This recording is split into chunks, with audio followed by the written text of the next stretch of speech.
හදවත්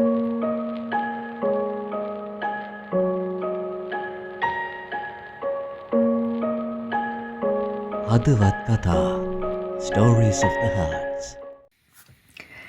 මේ කොළඹ ගාලු මෝදුර පිටිය ආසන්න ප්‍රදේශය. වෙලාව හරියටම හවස 6යි. ඒ කියන්නේ මේ තමයි කොළඹ ලස්සනටම පේන වෙලාව. ඉන්න හේතුව කියන්නම්. පැහැගෙන යන හිරු රශ්මිය ගාලු මෝදුරට වැටිලා අහස දම් පාටයි. මුහුදු පැත්තේ අහස නම් තැඹිලි පාටයි. හිරු ගිලිලා යන්න ඔන්න මෙන්න තියෙන්නේ. ගිලෙන මලානික හිරු පොලේ මැත්තෙන් ඉගිරිලා යන කුරුල්ල මවන්නේ හරියට සිතුවමක් වගේ ලස්සන දර්ශනයක්. ගාලු මෝදුරේ ඉන්න දහසක් ජනතාව අතර ෂනාය කියලා සුදු පෝල ජම්බෝල ගෙඩියක් වගේ හැඩ කෙල්ලෙක්. ගාලු මෝදුර දිහා බලාගෙන ඉඳගෙන. ෂනාය ගාලු මෝදුරට අමුත්‍යක් නෙවෙයි. මේ තමයි එයා ජීවත් වෙන සල්ලි හොයන තැන. ඒත් ෂනායට අද බිස්නස් අඩු දවසක්. තැන තැන කපල් බොහෝමයක් අද ගාලු මෝදුර ලස්සන විඳිනවා. අද පෙබරවාරි 14. ආදරය කරන අය ලස්සනම මතක එකතු කරගන්න දවස. ෂනාය ගැනුම්කාරයෙක් බලාපොරොත්තුවෙන් සිමෙන්ති බංකුවකට වෙලා ඉඳගෙන හිටියා. ටික වෙලාවකින් කෙසඟ තරුණයෙක් එයා ළඟට ආවා. මම මෙතනින් ඉඳගන්නද? ඒ තරුණයා ඇහුවා. කතාබහ එහෙමයි පටන් ගන්නෙ. මේක මගේ තැනක් නෙවෙයි මහත්තයෝ. කොහොමද ඉතින් නිකන් ඉඳගන්න හරි තියෙන්නේ මෙතන විතරනේ. ඉස්සර අපි ඇවිද්ද දැන් අපිටවත් අයිති නැතිකොට එක්කෝ ඒවත් චීනි කියයි නැත්තම් වෙන කාගේ හරි කියයි. අපිට ඉතින් අයිති මේ සිමෙන්ති බංකුව විතරයි ආයපවන්න. තරුණයා ඉඳගත්තා. ටික ටික තරුණිය ළඟට ලං වුණා. හඬ පාල කරා. ඔයා එහෙම කෙනෙක්ද?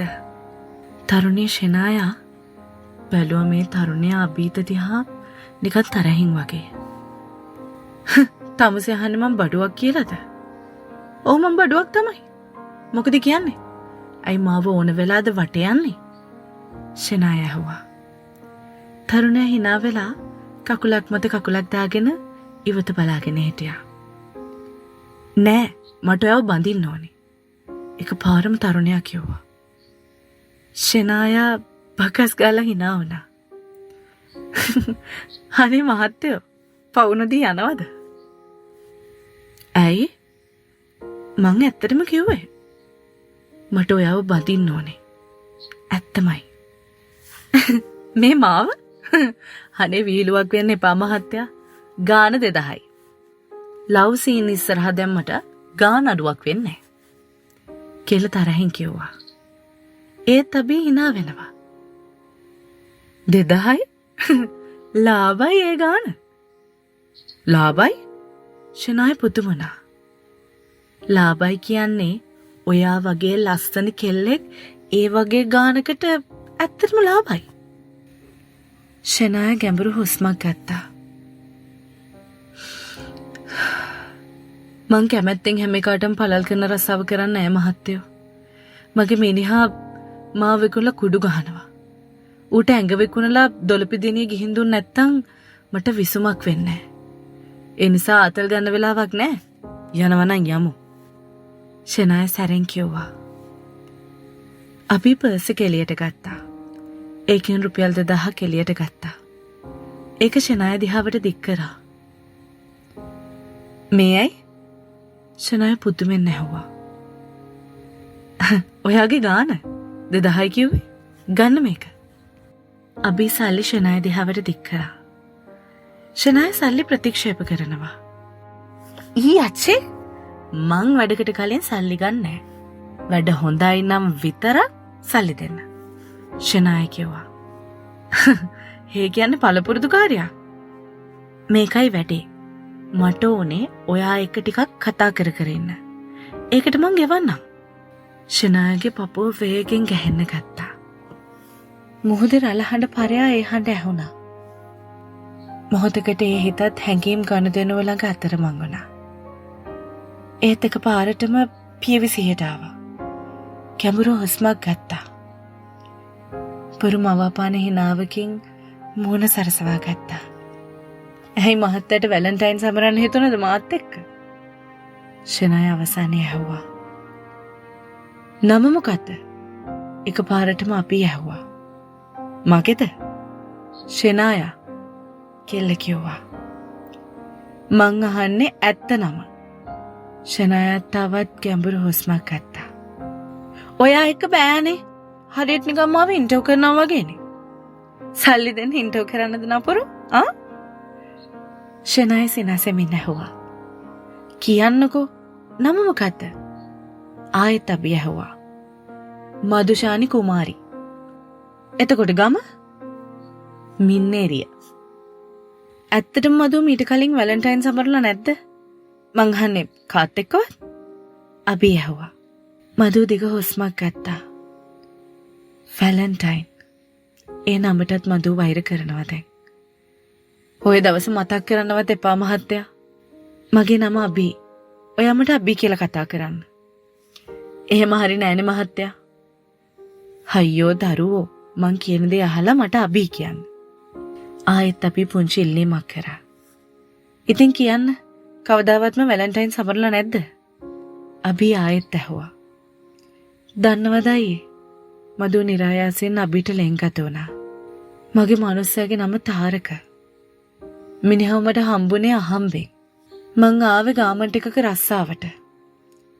තාරකත් වැඩ කළේ මගේ තැනමයි. අපි ආදරය කරා. වැලන්ටයින් දවසේ එයාට ඕන නම් මාත් එක්ක තනි වෙන්න. එයා කිව්වා මතක හිටින දවසක මට ලං වෙන්න ඕනි කියලා. මං ඒත් කිව්වා අපි බැන්දාමයි බැරිද කියලා. දන්නවද අයියා? ওই විශ්වාසය කියන වචනේ තියෙනව නේද? මදුගේ මූණ ඉක්මනින් වෙනස් වුණා. ඔය විශ්වාසය කියන වචනේ නැත්තම් කොටක් අයගේ ජීවිත හරිම ලස්සනට ගලාගෙන යන්න තිබුණා. තාරක මගෙන් ඇහුවා විශ්වාස නැද්ද කියලා. මං එදා මිනිහට හැමදේම දුන්නා. මම මහ මෝඩියෙක් මහත්තයෝ. මදුගේ ඇස් කඳුලින් බර වුණා. මං පස්සේ දැනගත්තේ මහත්තයෝ තාරක කියන්නේ මොන තරම් තිරිසනෙක්ද කියලා. බැඳපු මිනිහෙක් මාව වීඩියෝ කරලා ඒ වීඩියෝ එක තියන් මට තර්ජනය කරා. අන්තිමේ මාව බය කරලා මිනිහාගේ හොර අඹුව වගේ තියාගෙන ඉන්නවා. වටේ මුන් දන්නවා අපි දැන් එක පවුල් කරනවා කියලා.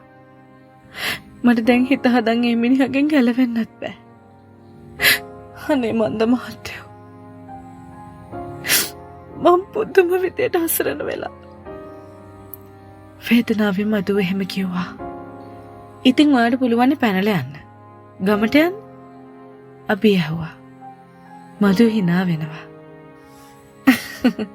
ඔයා හිතන්නේ මං උත්සාහ කළේ නෑ කියලාද? මං දෙපාරක් ගියා ගමේ. ගමේ මගේ අම්මයි අප්පච්චි නම්බුකාර විදිහට ජීවත් වෙන්නේ මහත්තයෝ. එහෙ අය දන්නේ මගේ රස්සාව. මේ මිනිහා ගමට ආවා මාව හොයා. ආයෙත් ඌ එක්ක නාවත් මගේ අම්මවයි තාත්තවයි මරලා දානවා කියලා මට තර්ජනය කරා. ඔයා කියන්නේ මට රිස්ක් එකක් ගන්න කියලා තයි. මං ආයෙත් ඌ එක්ක ආවා. මදු පැහැදිලිව කිව්වා. අපි කටකොණින් hina වෙලා නිකන් හිටියා. අපි අයිස්ක්‍රීම් එකක් කමු. අපි නැගිටින්න හැදුවා. ඒත් මදු එයාව නතර කරා. ඔයා ඉන්නනේ අතේ තිබුණු රුපියල් 2000 පෙන්නුවා. පේනවද මම මහන්සියෙන් හම්බ කරපු සල්ලි? ඉන්න අයියේ මං අරන් එන්නම්. දඟකාරියෙක් වගේ සතුටින් මදු දුවලා ගිහින් අයිස්ක්‍රීම් කෝන් දෙකක් අරගෙන ආවා අපි ළඟට. ආ කන්න. අබිට දික් කරා. ටික වෙලාවක් මේ අය අයිස්ක්‍රීම් නිදහසේ රස වින්දා. මං ඔයගෙන් දෙයක් අහන්නද අයියේ? මදු නිහඬතාවයේ බින්දා. අහන්න. මොකද්ද? අබි අවසර දුන්නා. ඇත්තටමද කිව්වේ මාව බඳින්න ඕනි කියලා?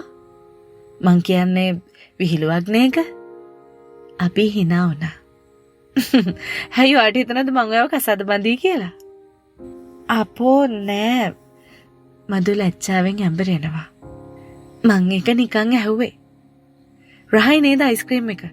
මං නම් ආසයි ඒකට. මදු කතාව වෙන පැත්තකට හැරෙව්වා. මං ඔයා එක්ක කතා කරපු හේතුව දන්නවද?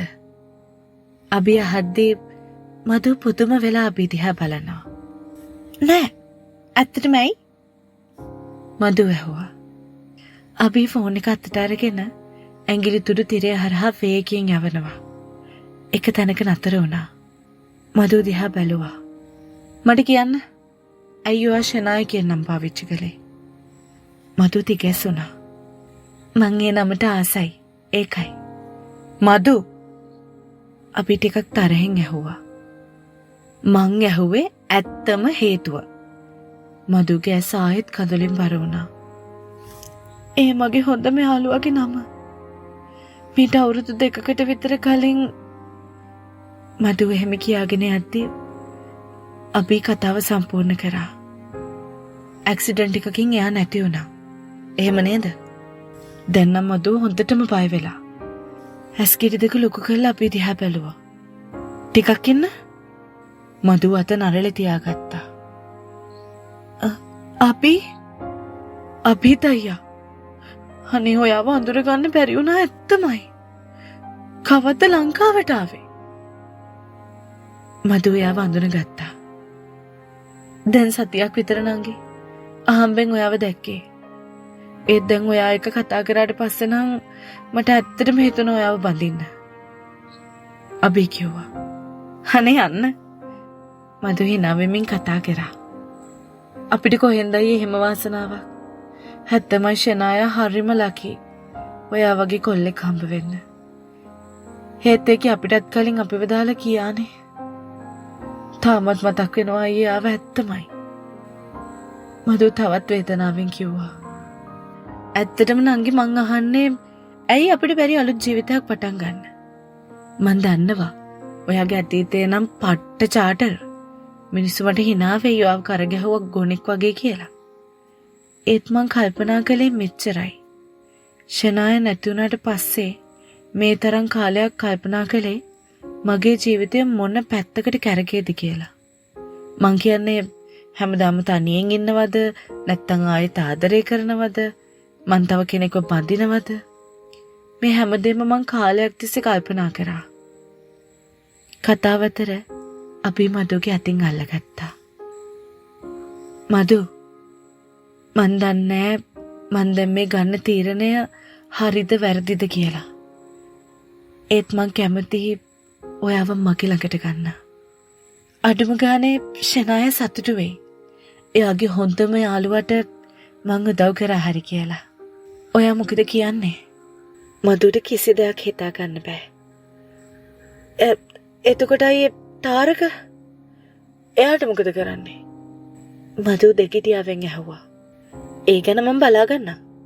ඔයා කිසි දෙයක් හිතන්න එපා. අපි පොරොන්දුනා. මට මේ කිසි දෙයක් හිතා ගන්න බෑ අයියේ. මේක හීනයක්ද? නැත්නම් ඇත්තටම වෙන දෙයක්ද? මේ කිසි දෙයක් මට හිතා ගන්න බෑ. මදු කිව්වා. නංගි මං කියන දේ අහන්න. මං දන්නවා අමුතුයි. මේ යෝජනාව මේ හැමදේම ඇත්තටම මට ඕනේ උනේ කතා කරන්න විතරයි.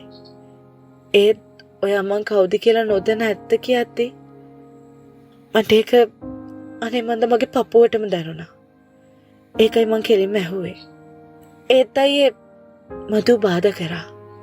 මං කිව්වේ ඇත්ත කියලා කොහොමද ඔයා හරියටම දැනගත්තේ? මදු පුදුමයෙන් ඇහුවා. ඔයාගේ ඇස් දෙකෙන්. දන්නවද? හැමෝටම බොරු කියන්න පුළුවන්. දන්නවද? හැමෝටම බොරු කියන්න පුළුවන්. ඔයාට මට අපි කාටත්.